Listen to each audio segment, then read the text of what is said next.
Welcome back students to the part 3 of today's session. In this module, let us discuss about viscosity and Stokes law. Viscosity is a property of a fluid that resists the force tending to cause the fluid to flow. It is analogous to friction in solids. For example, consider two glasses, one filled with water and the other filled with honey. Water will flow down the glass very rapidly, whereas honey won't. This is because honey is more viscous than water. Therefore, in order to make the honey flow, we need to apply a greater amount of force. This is because honey has the property to resist the motion. Viscosity comes into play when there is relative motion between the layers of the fluid. The different layers are not moving at the same pace.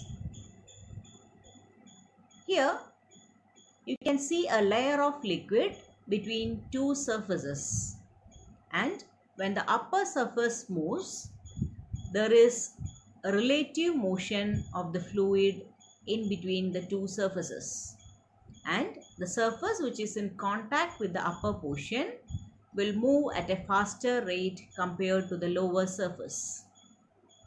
This is what is happening in the case of river flow.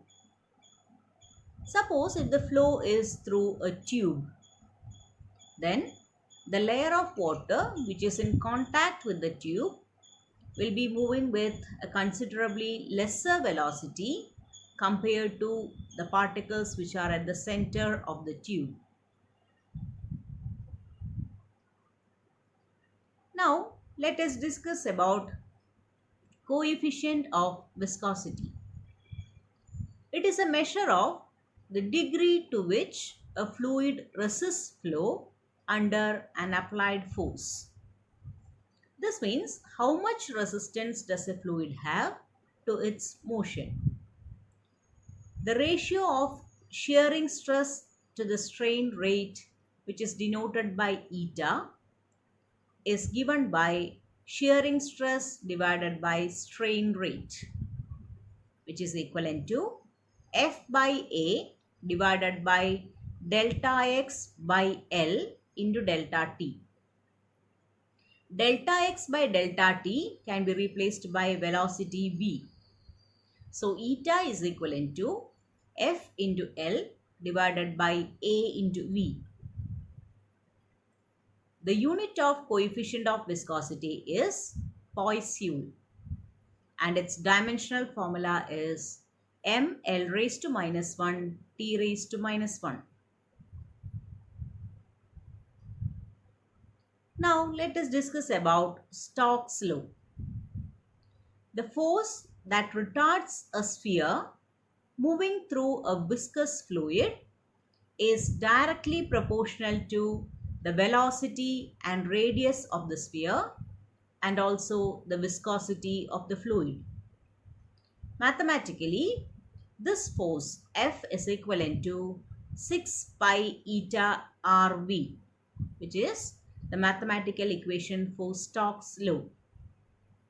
Here, V is the velocity of the sphere, R is the radius of the sphere, and eta is the coefficient of viscosity. 6 pi is a constant. Stokes law is applicable only to laminar flow of liquids. That is, it is not applicable to turbulent flow.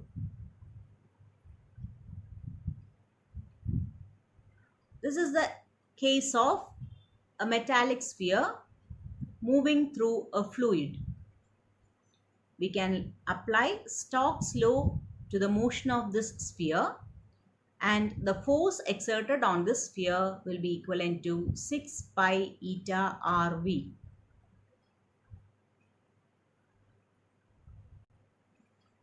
Now let us see some applications of Stokes law.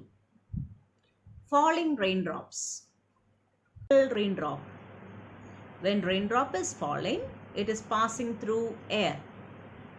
The air has some viscosity.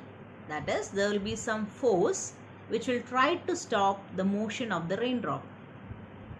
Initially, the raindrop accelerates, but after some time it falls with constant velocity. As the velocity increases, the retarding force also increases. The constant velocity with which the raindrop falls is called the terminal velocity. There will be the viscous force Fv and binding force Fb acting in the upward direction. There will also be gravitational force Fg acting downwards. When it attains the terminal velocity, Fg will be equivalent to Fv plus Fb. That is, the net force is 0. That is why the net acceleration also becomes 0. Hope you might have got an idea about viscosity, Stokes law and coefficient of viscosity. Thank you, dear students.